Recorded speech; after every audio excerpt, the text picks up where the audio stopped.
Brian, Bill, Shannon, and Dirk, make your way to the stage.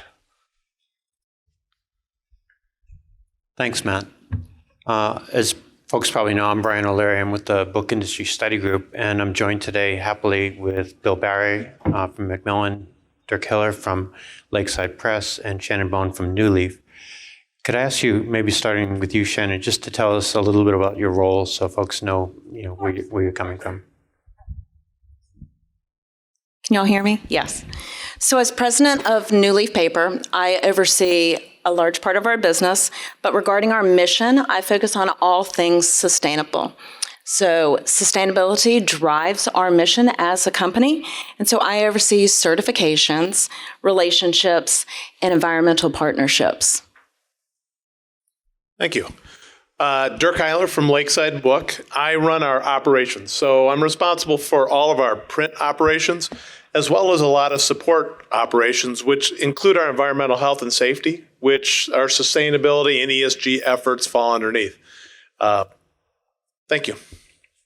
My name's Bill Barry. I'm from Macmillan. I'm rolling off a 14-year consulting period with them, and I've worked on business partnerships and sustainability. 40-year generalist in the trade publishing industry. So maybe I can start with you because you have that 14 years plus, really. How has publishing's outlook on sustainability changed over the time that you've been watching it? So in 2009, John Sargent, who was the CEO of Macmillan, asked me to come in and do what he thought would be a 4 or 6 week benchmarking of Macmillan's carbon. So it took about a full year to do a full-blown benchmark. We looked at everything: paper, printing, chemistry, car fleets, facilities, the polyprop on film lam, the polycarbonate on jewel cases for then audio media. We looked at, if we did a full-page New York Times ad for an author, and the circ was 1.6 million, and they printed at 6 locations, and they used 3 different paper mills, what did it all add up to in terms of a total carbon emission? So we came up with that, and then we figured we'll never want to do that again. So we focused on the 7 or 8 key scope 1, 2, and 3 elements, and we monitor those every year. And then we use the benchmark as a proxy for all those other bits and pieces: pencils, copier paper, et cetera. We've spent a lot of time going after the low-hanging fruit, which is mostly paper. So the initial benchmark, paper was fully 2/3 of the CO2. And by resourcing that, by emphasizing intensity per air-dried metric ton, what the transportation distances were, more importantly, what the modalities were, we came up with some very efficient papers, milled mostly off a hydro grid. There was a lot of pressure at that time from AAP members who were being responsive to their constituencies to make recycled percentages the big driver. So our view was different. We put CO2 as a priority, and I think we somewhat successfully redirected that attention to lower CO2 instead of higher recyclables. And the good news about that is the higher yield of putting recycled into corrugated by, at that time, sending it over to China, where they were building 2 new coal turbine electricity generation every week. That was a big save. So we've got the low-hanging fruit, and now the pressure is to do the cooperative efforts with printers, with retailers, et cetera. We're seeing a future where global companies will need to be responsible for legislation in the EU, in the case of Holsbrink-owned Macmillan. In the case of the UK, we distribute for Bloomsbury, as well as our own imprints in the UK. And there's a lot of legislation and standards coming out of Brussels and London on that. And the last part of it is, because we're seeing a supply chain look back, starting with readers and their environmental concerns, going back to retailers. Retailers come to us with the same questionnaires and surveys that I'm sure you're starting to see from publishers, reactive to what they're getting from their customers. Dirk, how about from your perspective as a printer? Yeah, from a printer standpoint, I guess our journey's been somewhat similar, a little different though. From a printing standpoint, many, many years we've focused in on how to recycle, right? How to manage the landfills.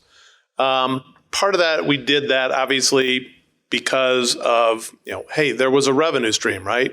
The paper, plates, there was a revenue stream associated with that. That was one of the reasons why we did that. But the other reason we did it was just because it was the right thing to do. We had a facility in our facility in Crawfordsville, Indiana, went completely landfill free a few years ago. And they just did that on their own. They actually had another Subaru factory in the area. Subaru had done that. Some of the employees heard about it, said, we'd like to do that too. That was our journey. We were trying to do the right thing, trying to help the business. And then I would say about the past year, we've kind of switched gears. And instead of just trying to do the right thing, we've stepped back and we're starting to look at things holistically. Like Bill mentioned, one of the first things we did was we started to benchmark ourselves. We went out last year and said, hey, from a ESG, a sustainability standpoint, where are we? What's our GHG? Where is the biggest contributor? And then what else are people in the industry doing? So we looked in the mirror and said, hey, we have some challenges. And really now moving forward, we're starting to look differently. We know where we're at.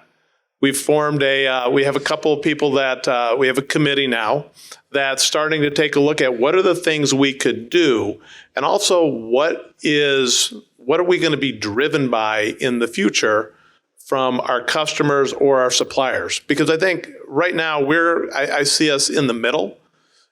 Customers ask a lot of us, I would say once to twice a month, like many of you, we get a questionnaire that says, hey, please fill out these 150 questions about your water usage, your electrical, all that sort of stuff. So we're reacting to that. And then I think in the future we'll have a little, I would say, with Scope 3, we'll be getting those questions from some of our suppliers. So we're kind of in the middle, really still trying to figure our way out. But the first thing we decided to do was benchmark ourselves. And Shannon, from your perspective, maybe a little bit about what's changed over time, and then I want to follow up with something. Of course. So what's changed over time with New Leaf Paper is we are under new leadership and ownership as of 5 years ago this December, hence one of the reasons that I am here representing our group.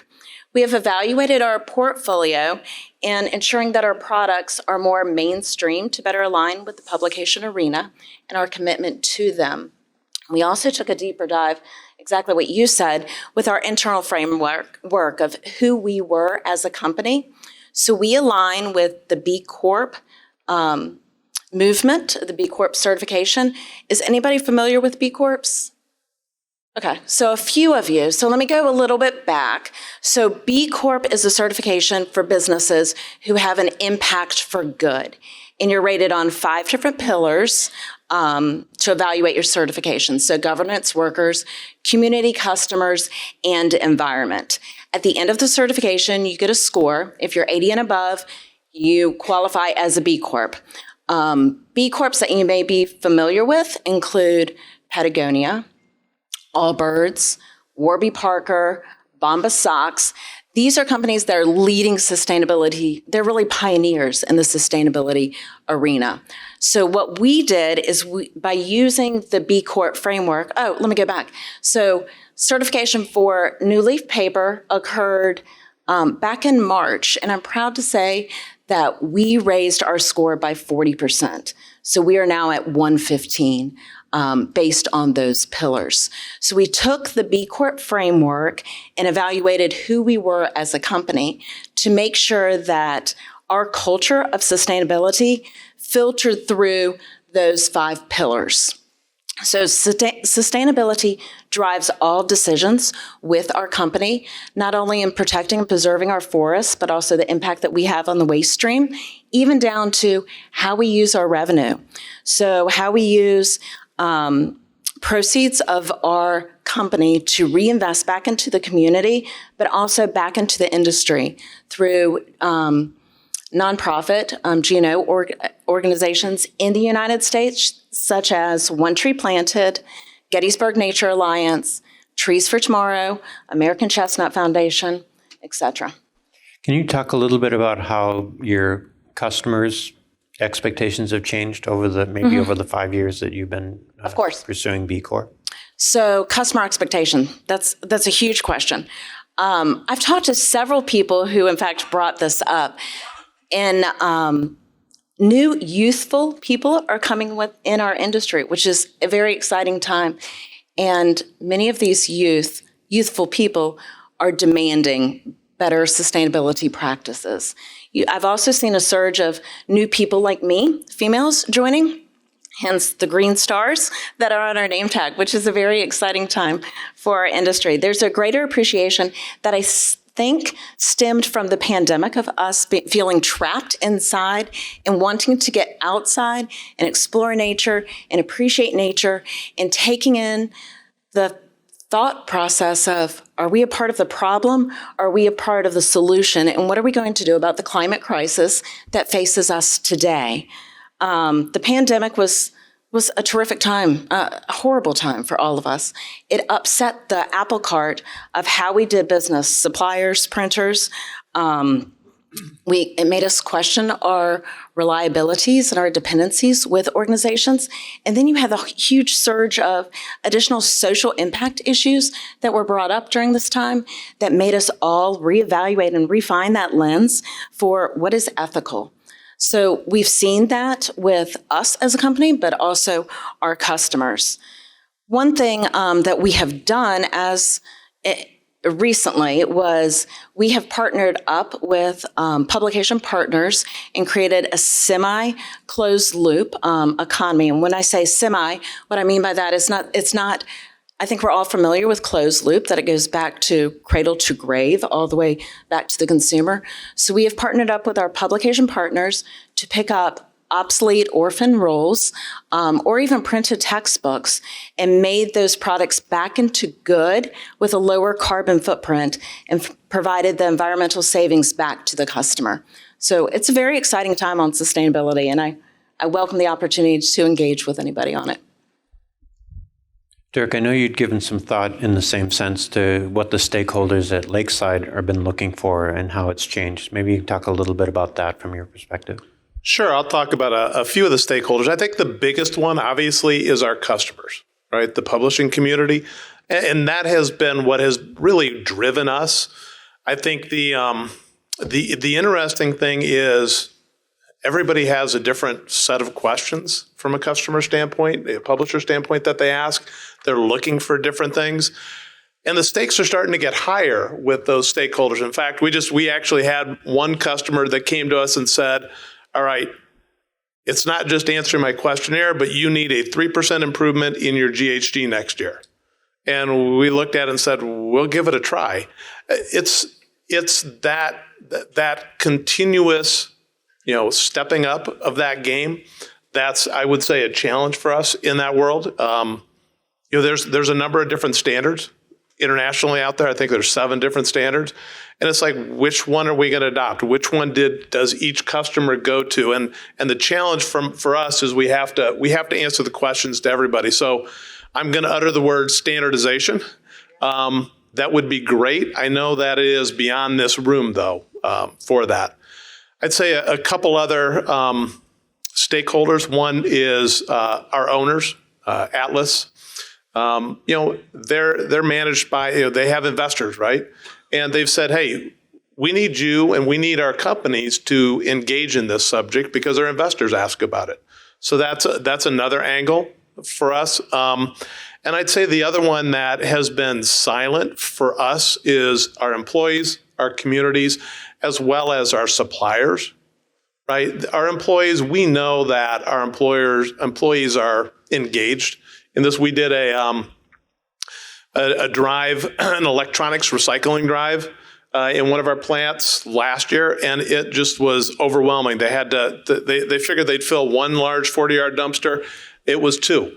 And they brought it back this year, and employees participated. So we have employees that want to participate, but I would say they don't yet have a voice, and they haven't voiced that, but that's to come. Same with our communities. And then, as I mentioned, with suppliers, I think indirect consequences, indirect measurements are going to be coming from our suppliers, and I fully expect over the next few years that we'll get asked those questions. So I would say multiple stakeholders, and it changes every year. And Bill, your stakeholders are somewhat different, but you're also trying to find new ways to talk to them and talk about them.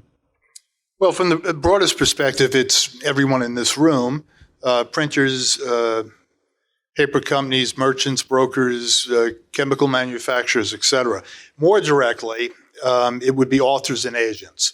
So I'm having a conversation later in the week with an author who wants to talk about the paper for her book. So if you fear some of the things we're coming at you with, it gets really scary if 2,000 new authors a year want to talk about their paper. And what happens, unfortunately, is there is their conception of paper. And there's a lot of education that needs to happen. So this individual is asking for thicker paper, heavier paper. A 50-pound paper is, in her mind, thicker and therefore has better opacity for the halftones and line art throughout her book.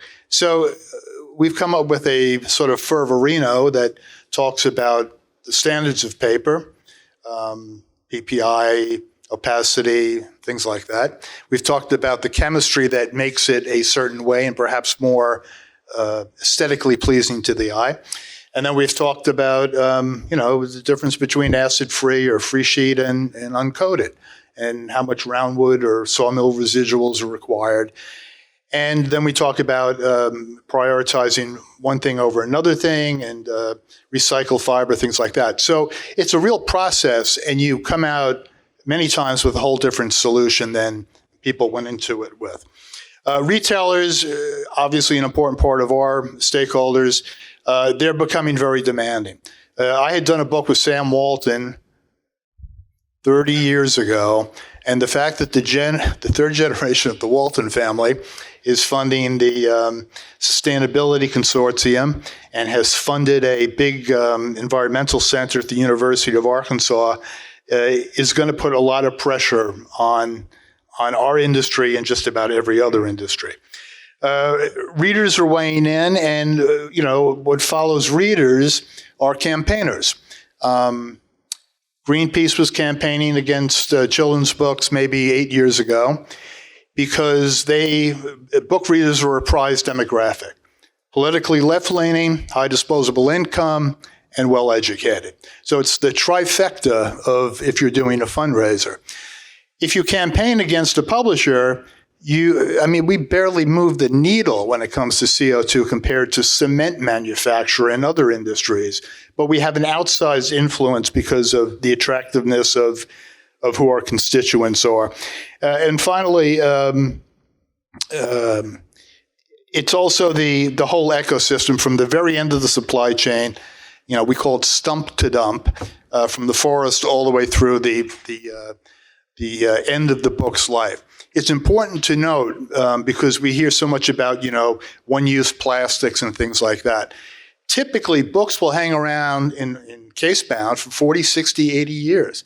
It's like, grandma dies, it goes down to the Salvation Army, and then somebody else comes along, picks it up, brings it back to their house. It goes into a bookshelf. It's a nice thermal buffer against the cold air outside. It's a really good sustainability story. Not to mention the fact that the use of so much of what we do goes to educate, entertain, inform, etc. So Dirk had talked a little bit about the proliferation of maybe not standards, but at least of methodologies.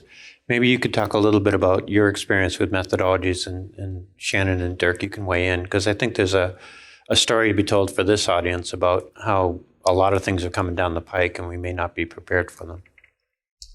Well, it started out mostly with companies monitoring their Scope 1 and 2 emissions, not so much Scope 3. So the quick primer on scope. Scope 1 is if you're going to cut your lawn and you own a lawnmower and you buy a gallon of gas, you put it in the lawnmower, you or your kid, hopefully, mows the lawn, and you've burned fossil fuel in a machine that you own on property that you own or lease.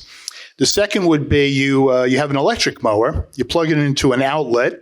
The generation of the electricity happens off-site. It's not on your property. You don't own the turbines. That would be scope 2. Scope 3 is you're listening to the Giants game and you hear the busy activity of landscapers who are using their lawnmowers and their gas and everything else. So it's a third party that's doing something that you're paying for, but you're not the immediate initiator of it.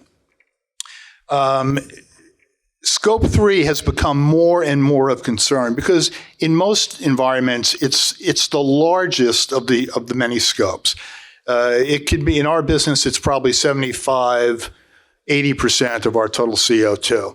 So that's where we have the most focus. Of the scope 3, it's papers, top of the list, then printing, print chemistry, transportation and distribution. So it's inbound paper, it's inbound books from binderies to warehouse, from warehouse to our customers. And then another scope 3 would be, if we were to follow the chain, the transportation of the book from Amazon's warehouse to their customer. So it becomes very complicated. And there also needs to be more specific and precise standards about who owns and is responsible for which aspect of the burn. So, Dirk, these are the things you had in mind as well? Yeah. And Shannon, how about from your perspective, as a paper, are you spending a lot of time on, it's our scope 3, but your scope Right. 1? So we track scope through SME, small to medium enterprise. They have a software on there called Narrative that you can easily plug in your scopes and see where you land. So I would suggest if you aren't tracking right now, just start with the baseline. That's fine. We're all at different stages. And it creates the baseline for you to see where you need improvement. Thanks. And I think this complexity is part of what motivated BISG in this case to be part of the Green Book Alliance, which was put together with as a consortium of 3 organizations, BISG, BookNet Canada, based in Toronto, and BIC, Book Industry Communication in the UK. And recently, just this year, BMI has joined as a supporting partner. And part of our thinking was to both identify issues like this, that where more information is needed, but also to hopefully reduce the number of times somebody has to go through a calculation or figure out. We haven't undertaken the work of setting standards, but earlier this year we did release what was the first of several checklists that we anticipate publishing. This was actually started with a conversation at BMI, I think about 2 years ago, where a number of printers were saying, we're getting asked lots of different things in lots of different ways. Sometimes it's the same thing in different ways. Sometimes people are using the same language and expect different outcomes. So we created the printer publisher checklist, released it for free on the GBA website. It's greenbookalliance.org. If you go, there's a resources tab, and it's fully available there as a way to try and foster conversations around the 4 Ps, paper, packaging, printing, and plastic, and also things like recycling, greenhouse gases, as well as a little bit on ESG. It's not really something that we focused a lot on, but questions are coming up, and of course, shipping and transportation, as you pointed out. So it's something that if you have an opportunity, we're seeing some uptake on it. I think we could probably see more. I wanted to ask, kind of in partly because of the Green Book Alliance and its global focus, Shannon, starting with you, are you looking outside the United States or the North American market? And to the extent that you are, what are you seeing? Of course. So we're definitely looking outside of what's going on outside the United States. We're scared, frankly, about the geopolitics that are going on in China. That's very scary to us. I don't know if you guys tuned in to 60 Minutes when the Five Eyes got together. They did a report late October where they talked about the risk that it is creating in our country. So I would invite you to tune into that. We're concerned about the lack of transparency in Asia, for sure. We are also concerned about the polarization in the country. These are very unusual times in the global climate crisis that affects all of us. We appreciate, Bill, your comment today about putting more U.S. products within the U.S.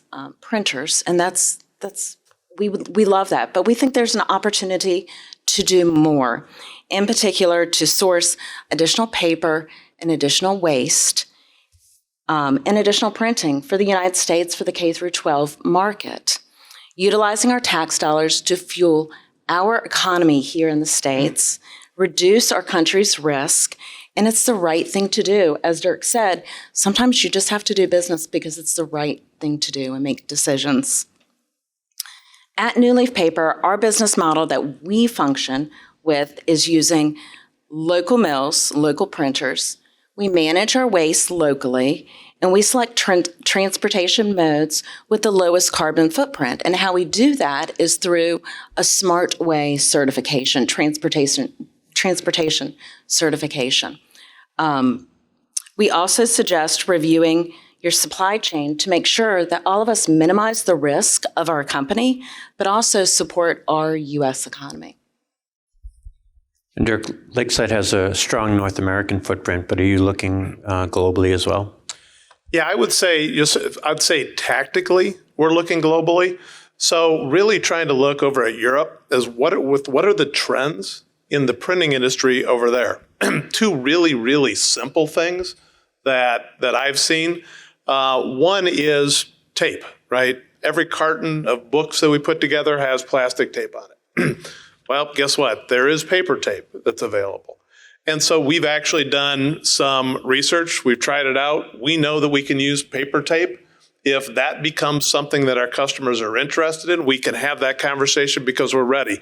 And again, we wouldn't have seen that had we not looked over what they were doing in Europe. And another one is, stretch wrap, right? So every load of books, many loads of books have stretch wrap around them that go out. You think about all the stretch wrap that goes out, and then it ends up in a landfill. It ends up who knows where. Well, again, one of the things that we noticed is there are printers over in Europe that are working with the fulfillment warehouses, and they have a plastic pallet cap that actually has straps that go around to the bottom of the pallet, and they're holding the pallet together with those caps. I see Bill making notes. Is he? No. Yeah. He's going to get the pallet. Yeah, he's going to get the pallet caps. But we're actually working with that with a vendor in the U.S. because, again, both of those things are things that are happening in Europe. I would expect them at some point in time, our customers start asking us about that. And I want us to be in a position where we're prepared to have a conversation and not just reacting to it. So that's really how we're looking at outside the U.S. And I think your perspective on Europe is certainly on the regulatory side.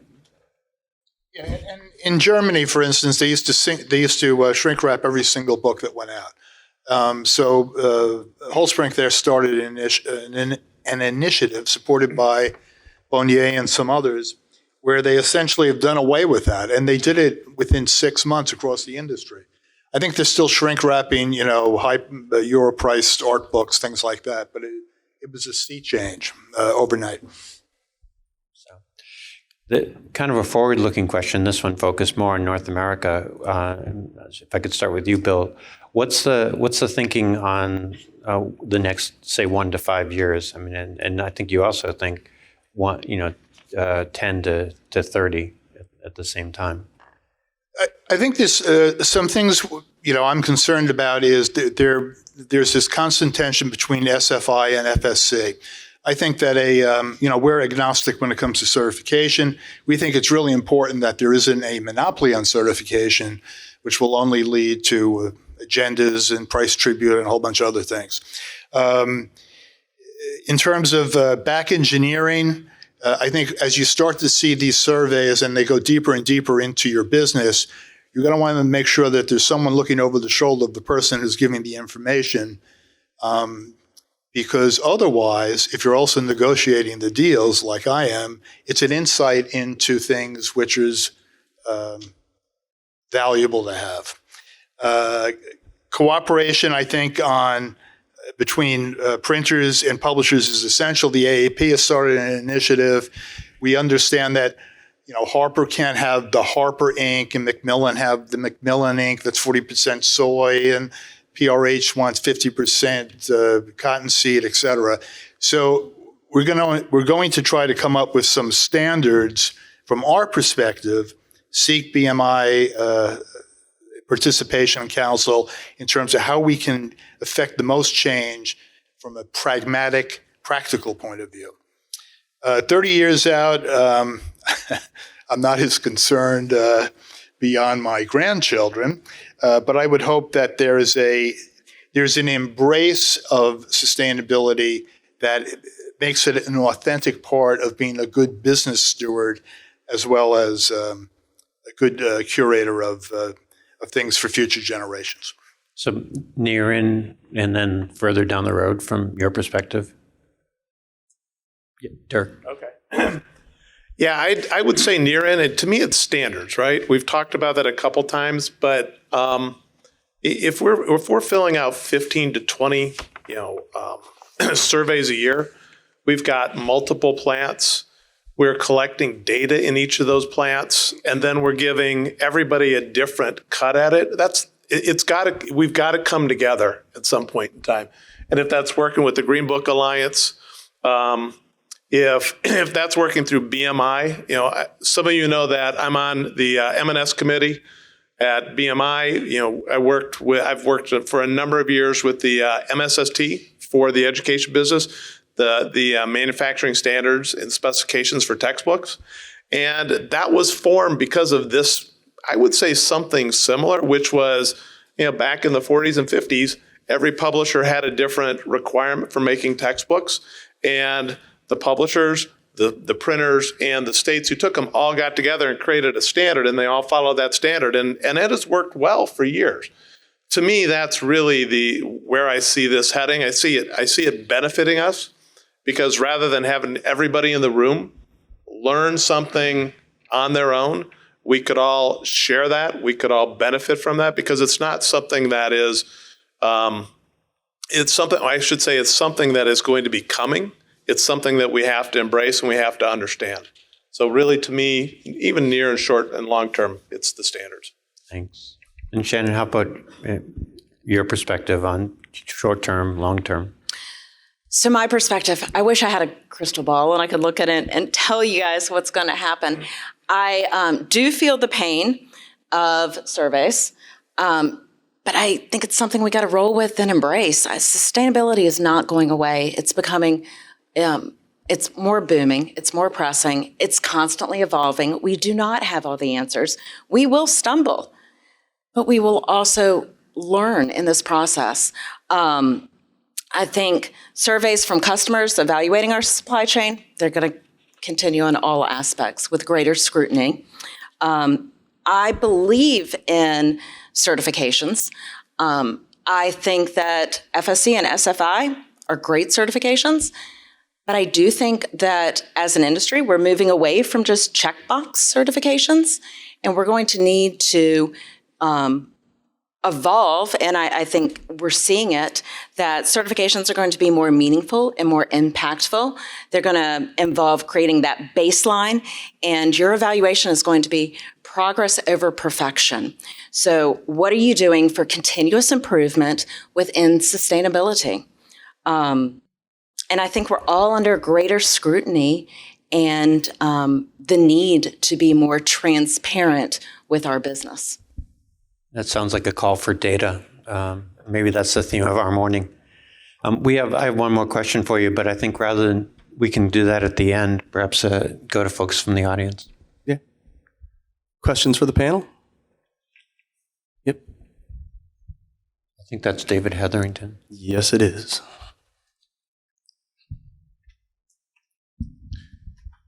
So at the Frankfurt Book Fair, there was a session with Editor, and there was some folks there from Elsevier. And one of the things that they brought up was this notion of carbon labeling in each book.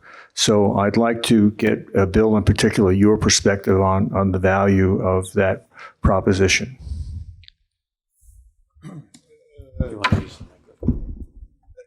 I'm normally skeptical when it comes to labels, because I see I see 8 pages of front matter eventually with 28 different labels that all have different claims on their holiness. I read the white paper that the gal at Elsevier had done. I thought there were a lot of good things in it. I thought there were many things that I'm expecting to give a critical response to. I think too often agendas can seep into labels that aren't always well thought out. So I'm skeptical by nature. I'm not for labels. I think there are better ways to show your sustainability chops than merely going to stamping something that gives the approbation and benediction of some entity off in the ether.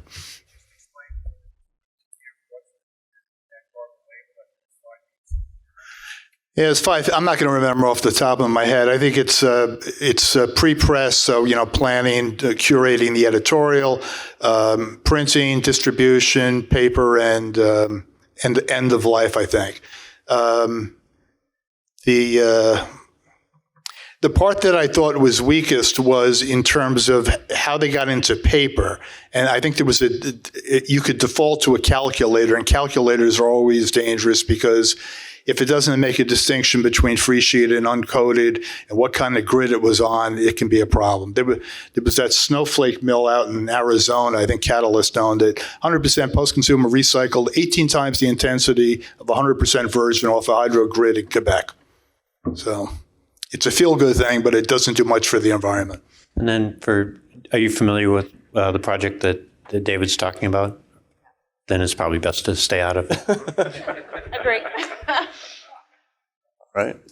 Anybody else? There's a Matt just on this side. Sorry. Thank you. Needed that second set of eyes. I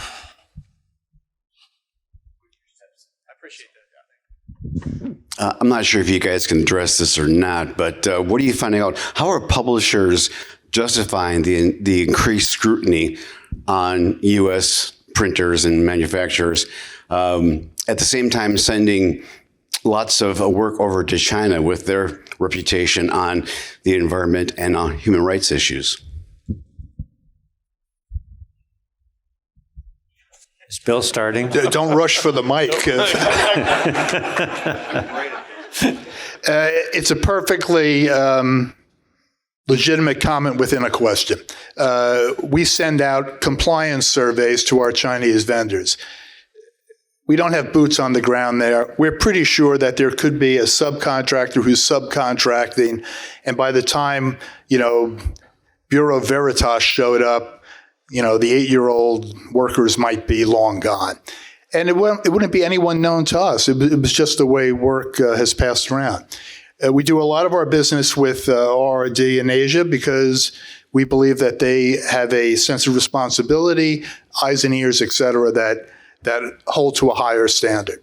The first part of the question in terms of, could you just re-clarify that? Yeah, justifying the increased scrutiny on the U.S. printers when turning a blind eye to that. Right. I think we can affect the situation domestically more than we can the situation in Asia. There are concerns about Asia in terms of political unrest, the possibility of tariff wars, things like that. When containers were running at 19,000 inbound a year ago, now they're back down to a moderate, let's say $3,000. That had an enormous impact on the business, and it had a lot of people talking about repatriating their Asian printing to the U.S. We had looked at that at one point with Phoenix, and we came within a 15% price differential landed that would have been compelling. We would have been able to accommodate that. And then the market quickly went sideways, and we weren't able to. There was a comment about price elasticity, and this is on children's books. We're mostly done in Asia. And the problem is, it's not I don't think it's the consumer elasticity. It's the inelasticity of pricing in a planogram at a big box store. If they're locked into $4.99 and $9.99, the publishers will They'll meet that price. Yeah, but no matter how much pain it causes them. So even if they're losing money, the way to legitimize it is I'm printing an extra 10,000 to get the Costco order, which means my cost per unit across the rest of the domestic market is this, and they take the bait. Shannon, you specifically talked about concerns about Asia when you gave your initial answer. Anything you want to weigh in here with respect to use of external sources or outside the North American market? Be cautious. Thanks. Yeah, Dave? Go ahead. On sustainability, I come from a paper background, so it just drives me nuts because the numbers can be so skewed and no one talks about what happens when we don't harvest the trees and everything else, right? So for me, it's just infuriating. The average American consumer thinks paper's bad, just as a general statement. And if you look around any building, any office, any home, I will argue the paper is the most sustainable of everything in your life. And you're missing the big picture of all these products that are horrible, and paper's not the problem at the end of the day. But the average consumer thinks paper's a problem. And so my question is, whose responsibility, or how do we correct the consumer at this point? Is it the paper mills? Is it the people utilizing paper? Who's responsible for correcting this massive misnomer we have in the market? I think the paper industry up and down the vertical has done a lousy job communicating that stuff, and they should call the people at the milk dairy farmers and learn how to do a campaign that takes the consumer to school about that. There's more paper lost to forest fires, lightning strikes, and insects in a given year than there is milled into paper. What's more, in the U.S., different situation in Canada because of the crown lands and leases and all that stuff. If small landholders who are sitting on, a small woodlot, 3,000 acres for the last 6-7 generations, if there isn't some sort of money in the harvesting and the management that at least neutralizes it net of taxes, that land's going to go out of families. It's going to go on the market. Will it become an asphalt parking lot with McDonald's? Not right away, because it's sort of in deep in the counties where these lands are located, but eventually it won't be good for the economy. Shannon. I'm going to jump in here. I think it's all of our responsibilities. I think as an industry, we have the power and authority to educate and to mentor in this community. Drop those think before you print lines that are on several emails. It's appalling to me because it is our duty to talk about renewable aspects of paper and what good it does, not only for our economy, but also the global crisis that we're facing. And just so folks know, BMI is a member of an organization called Two Sides, which if you want to learn more about, talk to Bill Rojak. But Two Sides, TWO Sides. And they do a very good job of creating materials you can share with your constituents regarding the sustainability of paper and trying to clean up a lot of those misconceptions. You got last. What's a takeaway from this conversation today? Maybe start with you, Shannon. Okay. We've just scratched the surface talking about sustainability. I love the subject, and I will invite any of you to reach out to me to geek out and talk about it some more. I'm very passionate about that, and hopefully that's come across. I also think it's an important time to recognize we need to give everybody grace in this. I mean, this is new, and all of us are at a different stage in this. I've talked to some people who have been doing sustainability for 50 years. Well, 50 years ago, we really didn't have a name for sustainability. So that brings up how this is continuous to evolve with sustainability. I would love to be your partner and mentor in that if you deem me fit. I also suggest embedding a sustainable culture in your company. It is a driving force of our company, and I think it would work well to communicate through the whole organization, but also through your stakeholders. I would also suggest, as we navigate through surveys and certifications, hiring a dedicated person with C-suite authority, and that is important, to drive, initiate, manage who's charged with continuous improvement within sustainability, who can report on sustainable business goals. How many of us are actually forecasting and putting out sustainable business goals today in this room? Okay, so just a few of us. I think not only sustainable business goals create the authentic and transparency of your company, but also demonstrate your behavior throughout the organization and to your stakeholders. So my key takeaways are we need to get serious about waste management. We need to think of ourselves as stewards to the environment, but also stewards to educate people on the true cost of paper. Certifications are not going away, and we need to be in a continuous mode of continuous education and improvement within the field of sustainability. And hopefully that means using more recycled paper at our U.S. printers. Dirk, your takeaways? Yeah, just real quick, I would say, embrace it, understand it, and figure out how you can use it in your, the sustainability in your business, right? Everybody's got a different situation. But the idea of saying, let me just put it off to the side, I'll get to it next year.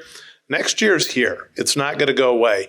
The other thing I would encourage each of you, and one of the things I've thought about is take a look within your organization. Each of you has people within your organization that are passionate about it.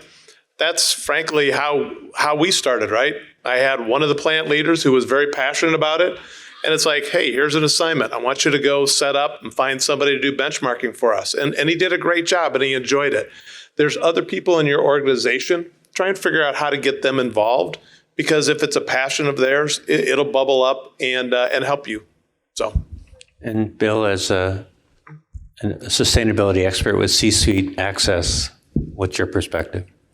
I agree with both Shannon and Dirk. I think if you can bring it into your organization so that the people who support it, and this is going to tip toward millennials and younger, they can have an enormous impact. I'll give one quick example. We did a composting program at 120 Broadway, a trial program, because a designer was particularly interested in composting. Again, to my view, doesn't move the needle, but it's important to keep the folks engaged and responsive.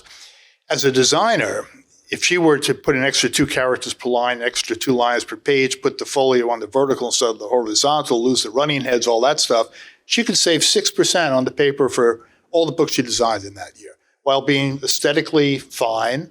But that would be a real increase to what we're able to do. So I think it's embedded in your organization and make it one of the pillars of how you operate, not just something we talk about from time to time.